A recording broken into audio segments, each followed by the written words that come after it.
എടി, ഇതിന്റെ പേര് അഹങ്കാരം എന്നാ. അത് നിയന്ത്രിച്ചില്ലെങ്കിലേ നിത്യമോക്ക് തന്നെ അതിന്റെ ദോഷം. ഞാൻ എന്ത് ചെയ്യും അമ്മേ?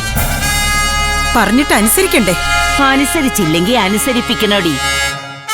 ദേവിക ഇങ്ങനെ പെരുമാറാൻ തുടങ്ങിയാലേ അത് എവിടെ ചെന്ന് നിൽക്കുമെന്ന് നിനക്ക് അറിയാവോ? അതെ, ശരത്തുമോൻ പൊടിയും തട്ടി അങ്ങ് ഇറങ്ങിപ്പോവും. നീ ഞാനും കണ്ട സ്വപ്നമൊക്കെ വെറുതെ ആവും. ആ ഒരു പേടി എനിക്കും ഉണ്ടമ്മേ. പക്ഷേ എന്താ പരിഹാരം എന്ന് ആലോചിച്ചിട്ട് ഒരെത്തും പിടിയും കിട്ടുന്നില്ല. ദേവിക്ക് ഈ വീട്ടിൽ നിന്ന് ഇറക്കി വിട്ട എല്ലാ പ്രശ്നങ്ങളും അവസാനിക്കും.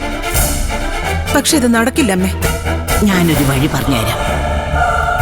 അതുപോലെ ചെയ്യാൻ പറ്റുമോ നിനക്ക്? ചെയ്യാമ്മേ.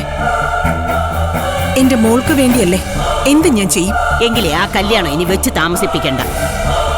എത്രയും പെട്ടെന്ന് ശരത്തിന്റെ നിത്യയുടെയും കല്യാണം നടത്തണം. പെട്ടെന്നെന്ന് പറയുമ്പോ ഏറ്റവും അടുത്ത മുഹൂർത്തത്തിൽ നടത്താൻ പറ്റിയ അത്രയും നല്ലത്. ഇനിയും കാത്തിരുന്നാൽ ചിലപ്പോ അത് നടന്നൊന്നും വരില്ല. തനിക്ക് കിട്ടാത്തത് വേറൊരാൾക്കും കിട്ടരുതെന്ന് ആഗ്രഹിക്കുന്ന ചിലരുണ്ട്. ആ കൂട്ടത്തിൽ പെടൂ ഈ ദേവികയും. തനിക്ക് കിട്ടാത്ത കുടുംബജീവിതം നിത്യയ്ക്കും കിട്ടാൻ പാടില്ല എന്ന് അവൾ ആഗ്രഹിക്കുന്നുണ്ടാവും. അതുകൊണ്ടാണ് അവൾ ഇങ്ങനെയൊക്കെ പെരുമാറുന്നത്. നമ്മളെ അവളെ നീക്കം അങ്ങ് പൊളിക്കണം. അതിന് കല്യാണം മാത്രം അപ്പം വഴി. അമ്മ പറഞ്ഞത് ശരിയാ.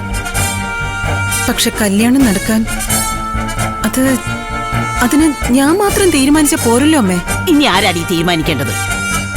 എല്ലാം പറഞ്ഞു ഒപ്പിച്ചു വെച്ച കേസല്ലേ ഇത്? ആണ്. പക്ഷെ മനോഹരേട്ടൻ സമ്മതിക്കണ്ടേ? സമ്മതിക്കണം.